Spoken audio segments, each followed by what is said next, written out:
by a cough of unmistakable significance from the foot of the stairs. They had heard a trade cart drive up to the gate, a knock at the door, and the heavy-footed woman tramp along the hall. "Excuse me a minute, please," said Mrs. Creake.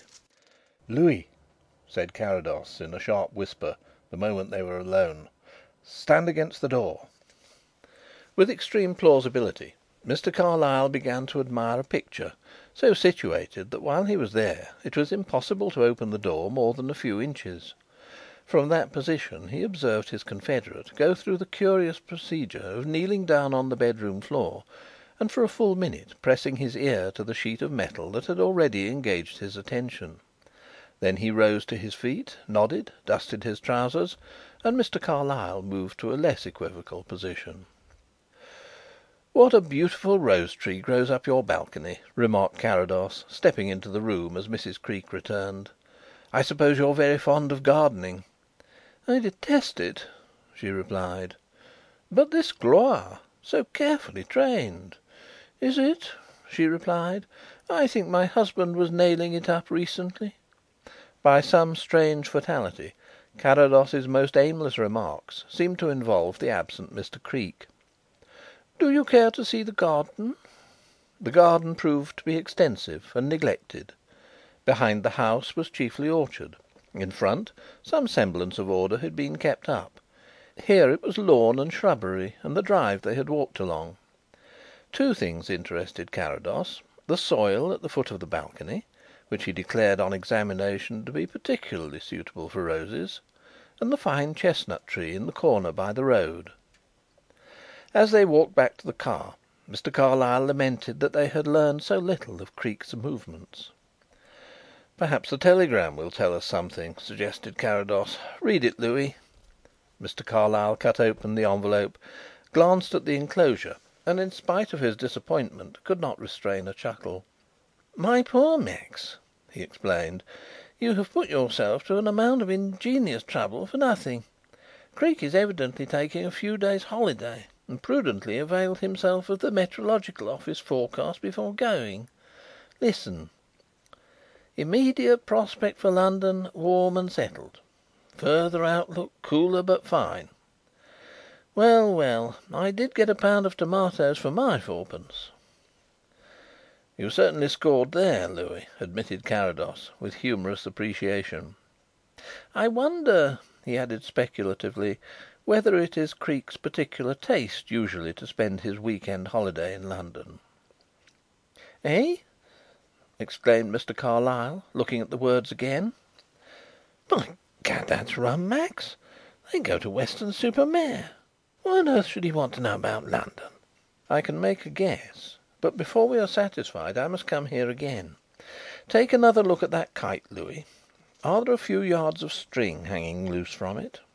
"Yes, there are." "Rather thick string? Unusually thick for the purpose?" "Yes. But how do you know?" As they drove home again Carrados explained, and Mr. Carlyle sat aghast, saying incredulously: "Good God, Max, is it possible?" An hour later he was satisfied that it was possible. In reply to his inquiry someone in his office telephoned him the information that "they" had left Paddington by the 4:30 for Weston. It was more than a week after his introduction to Carrados that Lieutenant Hollyer had a summons to present himself at The Turrets again.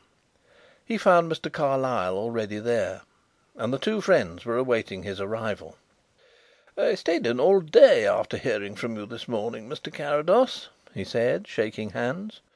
"When I got your second message I was all ready to walk straight out of the house. That's how I did it in the time. I hope everything's all right." "Excellent," replied Carrados. "You'd better have something before we start. We probably have a long and perhaps exciting night before us." "And certainly a wet one," assented the lieutenant. "It was thundering over Mulling way as I came along." "That's why you're here," said his host. "We are waiting for a certain message before we start, and in the meantime you may as well understand what we expect to happen. As you saw, there is a thunderstorm coming on. The Meteorological Office morning forecast predicted it for the whole of London if conditions remained. That's why I kept you in readiness. Within an hour it is now inevitable that we shall experience a deluge. Here and there damage will be done to trees and buildings. Here and there a person will probably be struck and killed." "Yes." "It is Mr. Creake's intention that his wife should be among the victims." "I don't exactly follow," said Hollyer, looking from one man to the other. "I quite admit that Creake would be immensely relieved if such a thing did happen, but the chance is surely an absurdly remote one." "Yet, unless we intervene, it is precisely what a coroner's jury will decide has happened. Do you know whether your brother in law has any practical knowledge of electricity, Mr. Hollyer?" "I cannot say. He was so reserved, and we really knew so little of him." "Yet in 1896 an Austin Creake contributed an article on alternating currents to the American Scientific World. That would argue a fairly intimate acquaintanceship." "But do you mean he is going to direct a flash of lightning?" "Only into the minds of the doctor who conducts the post mortem, and the coroner. This storm, the opportunity for which he has been waiting for weeks, is merely the cloak to his act. The weapon which he has planned to use, scarcely less powerful than lightning, but much more tractable, is the high voltage current of electricity that flows along the tram wire at his gate." "Oh!" exclaimed Lieutenant Hollyer, as a sudden revelation struck him. "Some time between 11 o'clock tonight, about the hour when your sister goes to bed, and 1:30 in the morning, the time up to which he can rely on the current, Creake will throw a stone up at the balcony window. Most of his preparation has long been made. It only remains for him to connect up a short length to the window handle and a longer one at the other end to tap the live wire. That done, he will wake his wife in the way that I have said. The moment she moves the catch of the window (and he has carefully filed its parts to ensure perfect contact) she will be electrocuted as effectually as if she sat in the executioner's chair in Sing Sing prison." "But what are we doing here?" exclaimed Hollyer, starting to his feet, pale and horrified. "It is past 10 now, and anything may happen." "Quite natural, Mr. Hollyer," said Carrados reassuringly.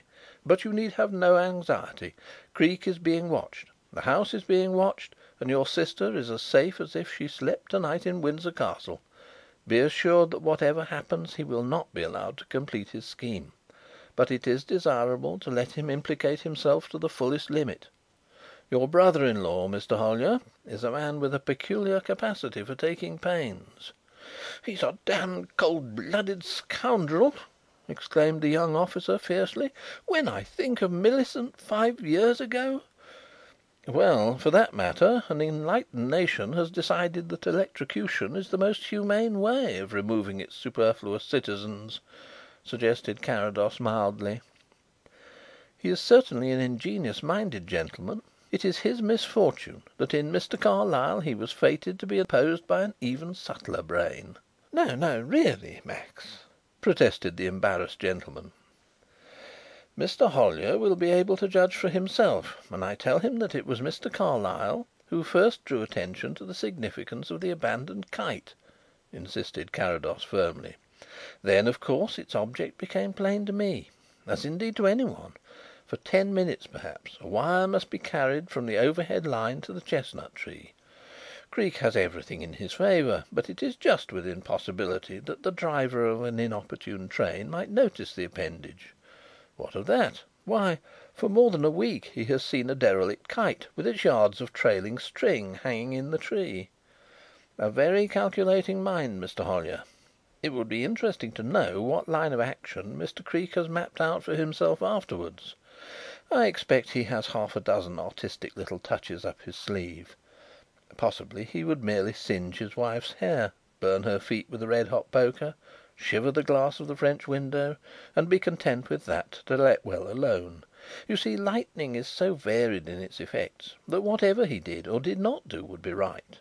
He is in the impregnable position of the body showing all the symptoms of death by lightning shock, and nothing else but lightning to account for it. A dilated eye, heart contracted in systole, bloodless lungs shrunk to a third the normal weight, and all the rest of it. When he has removed a few outward traces of his work, Creake might quite